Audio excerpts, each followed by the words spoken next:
Olá, estamos de volta com o programa Reavivados por Sua Palavra, de volta, porque todos os dias estamos aqui com você, apresentando um capítulo novo da Bíblia. São 1189 capítulos, dá bastante tempo, não é?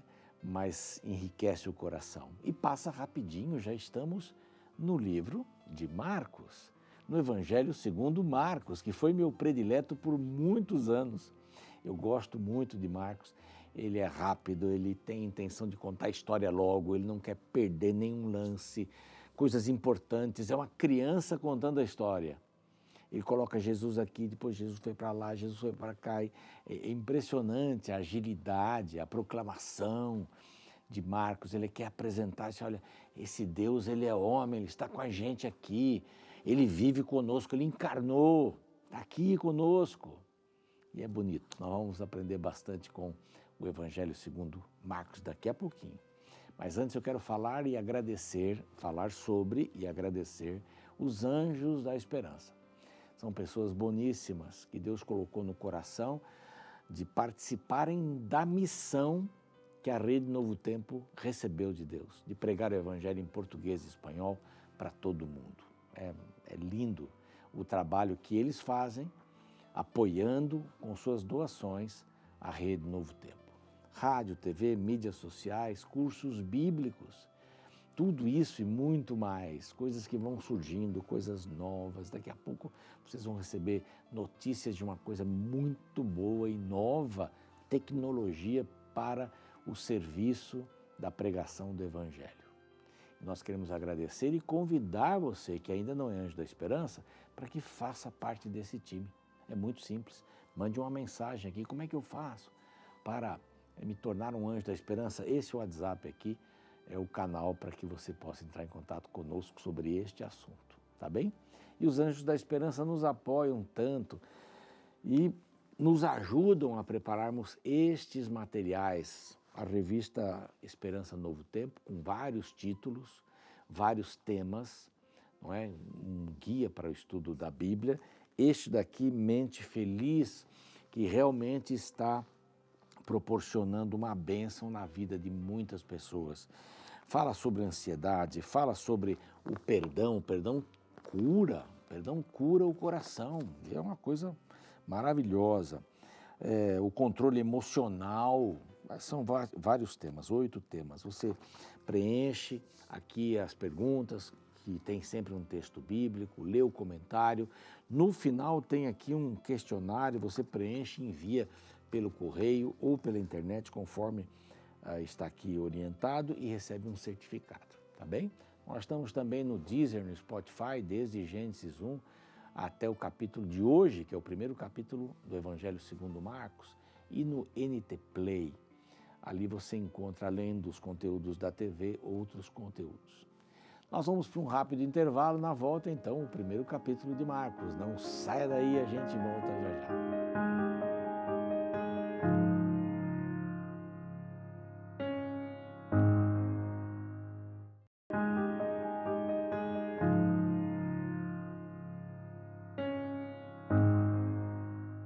Muito bem, estamos de volta. Olha, vamos começar agora um novo livro, um novo capítulo, Marcos. Como este livro, eu fiquei muito apaixonado por esse livro. Eu vou mudando de paixão, né? Ora é aqui, depois me apaixonei por João, me apaixonei por Lucas, me apaixonei pelo Evangelho, né? Por Atos dos Apóstolos. A Bíblia é encantadora. Eu estou muito apaixonado agora pelo Antigo Testamento. As coisas lindas, incríveis que aconteceram ali. E Deus cuidando de um povo que não queria nada com ele, que adorava ele e a outros deuses, e Deus não abria mão desse povo. Impressionante, até que o juízo veio sobre eles. O Antigo Testamento é fabuloso também, fabuloso.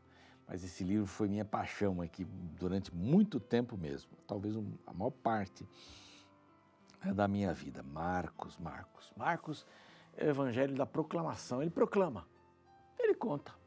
Eu tenho 2 netinhas, já falei delas, né? Desde quando eu digo para elas assim, hoje o vovô falou de vocês no programa, né? Hoje o vovô falou de vocês na pregação, porque elas são muito queridas, muito lindas, muito queridas. São 3. A mais velha tem 22 anos, e as duas outras, que é do segundo filho, são do segundo filho, 6 e 3 anos, né? A Tainá, mais velha, a Isabela e a Melissa. Mas elas são interessantes. A Melissa, as duas falam bastante, mas a Isabela fala muito, quer contar as coisas em detalhes. Nós fomos lá e tal. Ontem mesmo fui buscá-las, e aliás, elas vieram me buscar aqui nas gravações. E ela já foi contando: vovô, eu estava no parque eu tirei meu sapato e aí eu pisei na areia e agora vou tirar a areia do meu pé e foi muito bacana porque eu vi isso, vi aquilo, vi um cachorrinho. Proclamação, isso é proclamação. Marcos parece uma criança contando a história nos detalhes que ele enxergou. O Espírito Santo o iluminou e o usou do jeito que ele era, diferente de Mateus. Mateus conta para judeus, ele tem que usar termos judeus e era natural também para Mateus fazer isso, né? Os termos, a visão, a filosofia, a estrutura judaica para explicar uma cena, para explicar alguma coisa que ele viu, né? Algo que ele ouviu, algo que ele comprovou, que ele acompanhou. E Marcos, o primeiro evangelho a ser escrito, é o que se crê, né? Tinha muita pressa para contar a história. Ele queria que todos já soubessem a história de Jesus. E ele come alguns fatos, não é? Mateus e Lucas escreveram depois de Mateus e eles usaram um pouco de Mateus. Lucas com pesquisas e tal. João também escreve, mas João não é considerado um evangelho sinótico, tem a mesma ótica. João é diferentão, ele tem a intenção de apresentar Jesus, o Messias, Deus conosco. É Deus conosco. Esse é Deus, esse homem que vocês estão vendo aí é Deus. É Deus se encarnou. A preocupação aqui de Marcos é o contrário de João. Olha, esse homem aqui, Deus veio e se transformou nesse homem, o foco é o homem. Mas é o homem como sendo o Messias. É o homem como sendo o Filho de Deus. A expressão Filho de Deus quer dizer igual a Deus, na essência, igual a Deus, não é? Na eternidade, na essência, na compaixão, na misericórdia. Deus no poder igual, só que filho para que a gente entendesse essa relação, que na cabeça de um judeu filho era igual ao pai. Por isso que era importante nas genealogias, né? Fulano era filho de Ciclano, e ele filho do outro, e assim por diante. Aqui ele não apresenta genealogia, mas ele está preocupado em proclamar. Sabe, eu acho que nós também deveríamos pensar muito nisso. Claro que é bom estudar teologia, claro que é bom estudar muitas vezes a Bíblia, estudar o contexto, estudar a geografia, estudar os costumes, a estrutura, é tudo muito importante.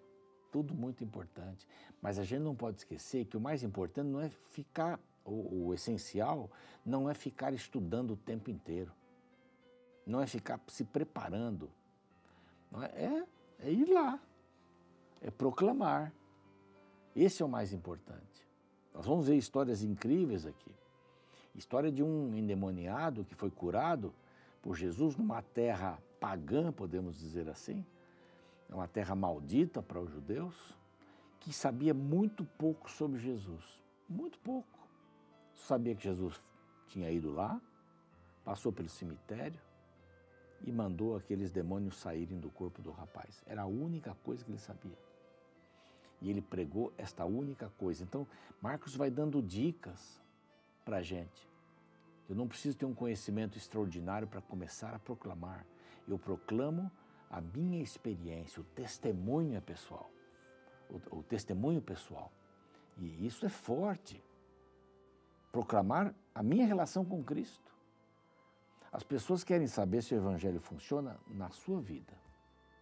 Bacana mostrar quadros, estruturas e tal. O Evangelho tem coisas lindas, a estrutura. Mas funciona? Funciona? Você e eu somos chamados por Deus para mostrar que o Evangelho funciona. Como é que um cristão reage diante da morte? A morte de um ente querido. Como é que um cristão reage diante da doença, da falta de emprego? Como é que um cristão reage quando é criticado? Como é que um cristão reage nas mais e difíceis situações da vida. Esse é o evangelho pregado. Proclamação. Ele está preocupado aqui com a proclamação. E começa com uma frase simples. Princípio do evangelho de Jesus, Filho de Deus. Pronto, aqui ele já diz tudo o que ele quer. Este aqui é o princípio do evangelho. Ele não conta a história de Jesus ao nascer, ele não conta a história de Jesus com 12 anos no templo, ele conta a história a partir de João Batista. Olha a pressa. Ele pula esse nascimento virginal, este milagre, e vai direto para João Batista, proclamação. E ele coloca João Batista proclamando. E diz logo assim, conforme diz lá em Isaías, conforme a profecia de Isaías, né? Eis aí envio diante da tua face o meu mensageiro, o qual preparará o teu caminho, voz do que clama no deserto. Preparai o caminho do Senhor e endireitai as suas veredas. Aí ele diz assim, apareceu João Batista no deserto. O que ele fazia no deserto? Pregando o batismo de arrependimento para a remissão dos pecados. E as pessoas iam de todos os lugares para lá. A gente hoje coloca a igreja numa rua principal e faz não sei o quê, e não enche, as pessoas não vão lá. João Batista ia no lugar, tudo contra o marketing aqui. Tudo contra. Ele ia para lá, pregava duro, isso não quer dizer que tem que xingar as pessoas, né? Mas pregava o arrependimento e o batismo do arrependimento. Lá no deserto, e batizava no Jordão as pessoas. Aqui diz, saíram ter com ele toda a província de Judéia, todos os habitantes de Jerusalém, confessando os seus pecados, eram batizados por ele no rio Jordão. E ele era um homem simples que não tinha nenhuma atração humana. Ele usava, diz aqui, roupas feitas de peles de camelo. Ele trazia um cinto de couro, que modelito, né? Dress code. E se alimentava de gafanhotos e mel silvestre. Quer simplicidade maior do que essa? Foi um dos maiores precursores, né? Foi o maior precursor de Jesus. E Marcos já começa assim, está aqui, cumprimento da palavra, o precursor. O anúncio da vinda de Cristo, para Mateus, começa com o nascimento. O anúncio da vinda de Cristo, para Marcos, começa com a pregação de João o Batista, primo de Jesus, que prega no deserto. E as pessoas vão lá para ouvir o arrependimento. E ele era um homem simples. Será que a gente precisa de tantos recursos hoje para pregar? Vamos usar os recursos. Mas o maior recurso que alguém pode ter é a sua vida. Esse é o maior recurso. E nós vamos ver vários exemplos nesse livro. O maior recurso. João dava testemunho, ele sabia que ele não era o the best, o melhor. E pregava dizendo que após mim vem aquele que é mais poderoso do que eu, do qual não sou digno nem de amarrar a sandália. Isso é coisa de escravo. Eu não sou digno nem de ser seu escravo. Ele é muito maior do que eu. Eu estava dizendo, é muito maior do que eu. Eu estou anunciando quem vem. Eu não estou anunciando a mim mesmo. Eu estou anunciando o Messias. Quer honra maior? Eu vos tenho batizado com água. E sabe o que ele vai fazer? Ele vai batizar vocês com o Espírito Santo. Diferente. Muito maior do que eu. E aí Jesus vai até Nazaré, da Galileia, e por João foi batizado no Rio Jordão. Os outros evangelhos vão explicar um pouquinho mais a respeito disso. Estou falando, ele é rápido, né? Ele conta só disso. Diz assim, foi batizado. Os outros evangelhos dizem, foi lá, João não quis batizá-lo, né, e tal. E como é que ele foi batizado? Foi batizado no Jordão. Logo ao sair, então, ele explica essa coisa importante. Não é? O Espírito desce na forma de pomba. E ouve uma voz, se ouve uma voz é ouvida, tu és meu filho amado, em ti me comprazo. Chancelando, esse é o Messias. Olha que coisa bacana. Quem ouviu isso? João, seu primo, um homem simples, que podia se jactar, olha, eu sou primo de Jesus, eu vou pregar aqui, ele é tão bom quanto eu. Não, ele não era o centro. Para João ter esse poder e ser usado como instrumento de Deus, ele escolheu colocar Jesus no centro da sua vida. Incrível, incrível. Bom, ele foi batizado. Aí vai para a tentação, o Espírito impeliu para o deserto. Lucas vai falar mais sobre isso. Mateus também falou. Foi tentado e depois os anjos o serviram. Jesus volta para Galileia, está vendo? Jesus vai para lá, Jesus vem para cá, Jesus vai para o deserto, vai para Galileia, vai para o Jordão, é batizado, vem para o deserto, volta para Galileia, é isso, é a criança contando a história. E uma palavra que você vai ler muito aqui é logo, imediatamente, na sequência. É a palavra que ele usa bastante aqui. É eitos no grego, logo Jesus aqui, logo Jesus ali. Jesus está em todas as partes, porque o evangelho é assim, vai para todas as partes. Ele não para, não sossega, ele prega. Mas João Batista tem um papel importante aqui, viu? Nossa, eu gosto demais. Depois de João ter sido preso, aí já pula. João foi preso, depois foi morto. Jesus vai para Galileia pregando o evangelho de Deus, complementando o trabalho, sendo o ator principal, mas complementando o trabalho de João Batista lá na Galileia. A mensagem dele pregada, né, na Galileia. O tempo está cumprido e o reino de Deus está próximo. Quem era o reino de Deus? Era ele. Arrependei-vos e crede no evangelho. A mesma mensagem de João Batista. A mesma mensagem de João Batista. Aí ele chama os discípulos, já vai para os discípulos, caminhando junto ao mar, na Galileia ele chama Simão e André e diga, venham, eles estavam lançando as suas redes, e Jesus diz, vinde após mim, eu vos farei pescadores de homens. E ele é rápido, que ele não conta detalhes, diz assim, deixaram imediatamente, é outra expressão que ele usa, imediatamente. Deixaram as redes e o seguiram.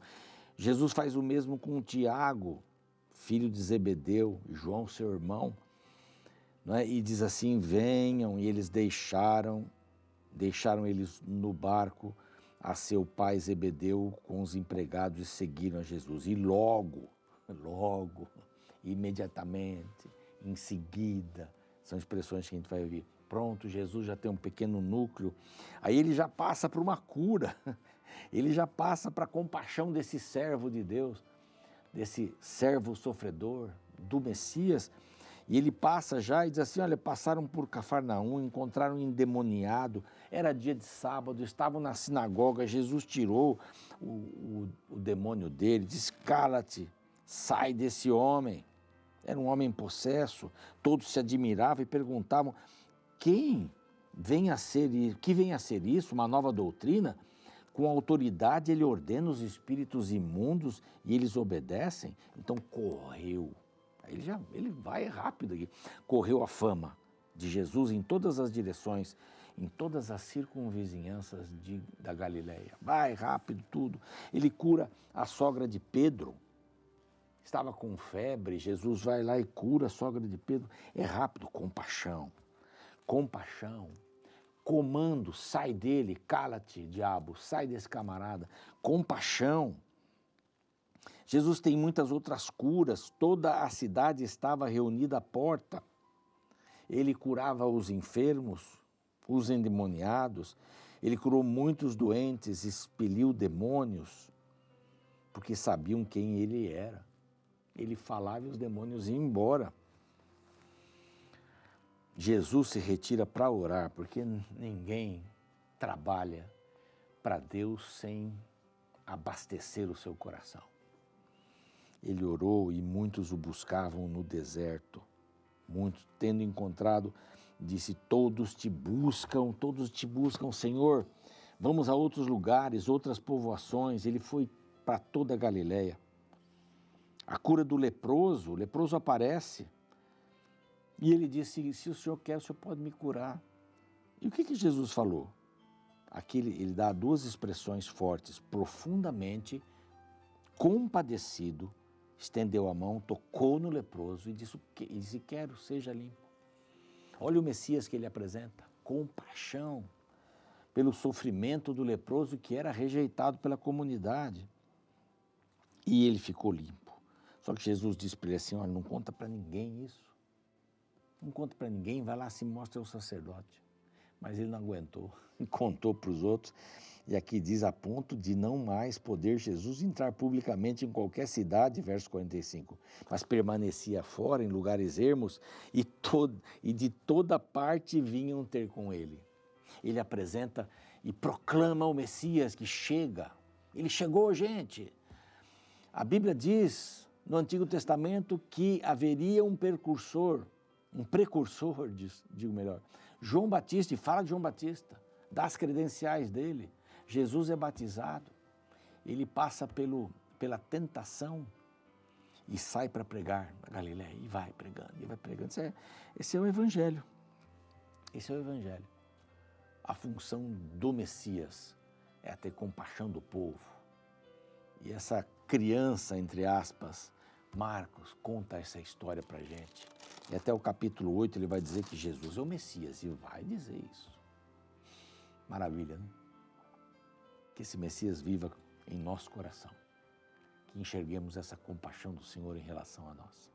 Vamos orar. Pai querido, nós te agradecemos pela compaixão de Cristo, pela mensagem do livro do Evangelho de Marcos, segundo Marcos, que mostra esse Jesus simples, esse Jesus que está em todos os lugares, esse Jesus que é cheio de compaixão. Que nos encantemos com esta palavra, em nome de Jesus. Amém. Segue o programa, eu fico por aqui, amanhã a gente se vê com o capítulo 2. Até lá. Talvez não exista na história nenhuma doença que tenha causado tanto medo e asco quanto a lepra. O próprio termo leproso tornou-se sinônimo de rejeitado. Na Idade Média havia o pensamento de que a lepra era um sinal externo e visível de uma alma corrompida pelo pecado. Neste período havia uma cerimônia formal de confinamento, pelo qual eles eram declarados mortos para o mundo.